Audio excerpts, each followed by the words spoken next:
क्या कहीं से कोई चांसेस हैं कि अयातुल्ला खामनी जिंदा हो?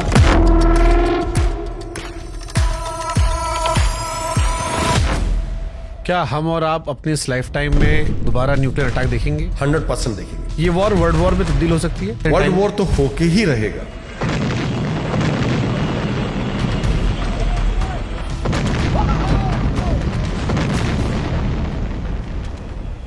ईरान क्या परमाणु सक्षम? ये चीज पूरी दुनिया मानती है। Iran has achieved 60% enrichment of uranium. Iran can mix this uranium with high explosives and then drop this bomb हवा में बस्ट करेगा। It will make radio active dust. इसको आम भाषा में डर्टी बॉम्ब बोला जाता है। हम और आप बार बार ये बात कर रहे थे कि अमेरिका ईरान को वेनेजुएला मत समझे, पर ईरान के अंदर घुसकर खामनी को मार दिया। जितने भी सिक्योरिटी कैमराज हैं ट्रैफिक लाइट्स के ऊपर तेहरान के अंदर, मोसाद ने उनको कई साल पहले हैक कर लिया था। क्या IRGC में या खामनी के आसपास कोई ऐसा था जो इजराइल का स्पाई था? ये ऐसा काम उन्होंने पहली बार नहीं किया है। चाहे वो सुलेमानी को उड़ाने का या हिजबुल्ला की टॉप लीडरशिप, हमास की टॉप लीडरशिप, मोसाद की ह्यूमन कैपेबिलिटी वर्ल्ड में अनमैच्ड है। ईरान की टॉप लीडरशिप जब खत्म हुई उसके बाद सबको लगा कि अब लीडर्स ही नहीं बचे। फिर ईरान ये लड़ाई इतनी मजबूती से कैसे लड़ रहा है? ईरानियन स्ट्रेटेजी क्या था? अगर ऐसा कुछ होता है, 31 मिलिट्री डिस्ट्रिक्ट्स हैं, उनको टारगेट्स पहले से दिए हुए हैं और उनके पास पूरी आजादी है कि वो जहां चाहें जैसे चाहें वहां हमला कर सकते हैं। और हमने इसका एक उदाहरण देखा।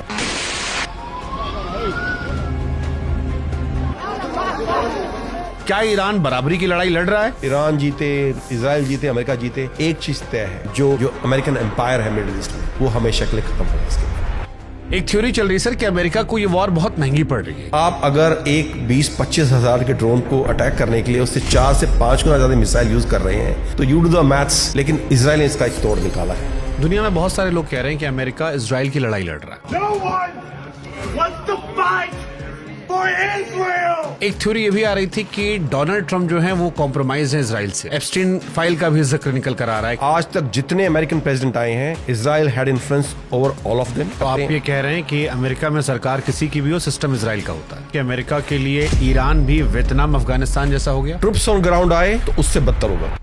नॉर्थ कोरिया सब कुछ तय क्यों? बड़ा मीम चल रहा है। बहुत तकलीफ होती है। एक जो बड़ा तगड़ा टूल रहा है, dehumanise the leader of that country. Khomeini, he's a demon. Putin is a despot killing his own people. Saddam Hussein, he's gassing his own people. Muammar Gaddafi अपने लोगों को मार रहा है, राक्षस है। किम जोंग जो नॉर्थ कोरिया का लीडर है, अरे वो तो लोगों को जिंदा मगरमच्छ के सामने डाल देता है। पाकिस्तान से भी सर एक खबर आई कि पाकिस्तान में 2 हफ्ते के लिए स्कूल बंद हो गए, ट्रांसपोर्ट बंद कर दिया गया और बहुत सारी कटौतियां की गई। मिलने वाले तेल में 50% फिल फॉर कटौती की जा रही है, बंद किया जा रहा है। अब वो पाकिस्तान जो दुनिया भर को न्यूक्लियर दिखाकर अपनी हनक दिखाता था, बार्गेनिंग करता था, उसका तो न्यूक्लियर न बस चलाने का मारा न स्कूल चलाने के। चीन जो है ईरान का सबसे बड़ा तेल खरीदार है, लेकिन चीन इस जंग में खामोश है। चीन को बोलने की जरूरत ही नहीं है। चीन का तेल नहीं रुका हुआ। आपको क्या लगता है जो लड़ाई चल रही है, who is the actual winner of this war? Russia. उनके तेल पे सैंक्शन लगा रखा था, सब कुछ वो खत्म हो गया और वो तेल अब $60 पर बैरल नहीं जाएगा, वो बहुत महंगा जाएगा। अभी 163 बच्चियों को मार दिया गया और वो अमेरिकन मिसाइल थी, वो इजरायली मिसाइल नहीं थी। 2 मिसाइल आई हैं, एक नहीं आई है। एक मिसाइल गिरी, उसमें कुछ बच्चे और कुछ जो टीचर थे जख्मी हुए। सारे बच्चे और उनके जो अध्यापक थे जब प्रेयर हॉल के अंदर थे और कुछ पेरेंट्स आ गए थे उन बच्चों को लेने के लिए, उस वक्त सेकंड मिसाइल आई उसी टारगेट के ऊपर।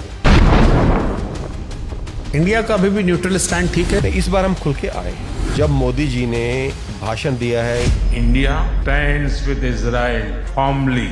At this moment and beyond, उसके बहुत गहरे मायने थे। तो इंडिया को इसमें इजराइल का स्टैंड लेके क्या मिलेगा? टेक्नोलॉजी। एक चाइनीज पॉलिटिशियन ने बोला था जब अमेरिका ने वो दिया ना धमकी दी कि हम चीन को खत्म कर देंगे, he said we are more than 1 billion Chinese. If we all pee together, there will be floods in United States. इसको हिंदी में तो आप ही कर सकते हैं, जो मैं नहीं। जो हम पाकिस्तान के लिए कहते हैं, ईरान इजराइल वॉर के बीच में बलूचिस्तान होता है। इस चीज को हर कोई नजरअंदाज कर रहा है। क्या पाकिस्तान और ईरान दोनों साइड जो परेशानियां बढ़नी शुरू हुई हैं, उसके पीछे इजराइल है बलूचिस्तान में? पोस्ट छोड़कर पाकिस्तानी आर्मी जो है वो कई पोस्ट से भाग खड़ी हुई है। ये इजराइल का तुर्क का इक्का है। अगर ईरान को उन्होंने न्यूट्रलाइज कर दिया और वहाँ एक pro Israel pro American government को लेके आ गए, तो अगला टारगेट पाकिस्तान है। पाकिस्तान अफगानिस्तान वॉर क्यों हो रही है? ये तो एक ही मुस्लिम ब्रदरहुड वाले लोग हैं। पाकिस्तान ने अफगानिस्तान के काबुल, कंधार, बख्तिया और पख्तिका में हमला किया। और इतनी भयानक क्यों हो गई है? जब जब अफगानिस्तान स्ट्रांग हुआ है, उन्होंने पख्तूनिस्तान की मांग उठाई है। सपोर्टिंग देम बिकॉज अफगानिस्तान तो सैंक्शनड है दुनिया से। इंडिया का नुकसान है इस युद्ध से, अब नफा। ये युद्ध कौन जीत रहा है? मैंने बोला रूस जीत रहा है। दूसरा पार्टी जो युद्ध जीत रही है वो कहाँ? क्यों? ओवरऑल आप कहाँ देख रहे हैं दुनिया को जाते हुए? विनाश की ओर। ऐश करनी जैसा करना करिए, आप एंजॉय करिए मिश्रा जी 5-10 साल, उसके बाद देखा जाएगा।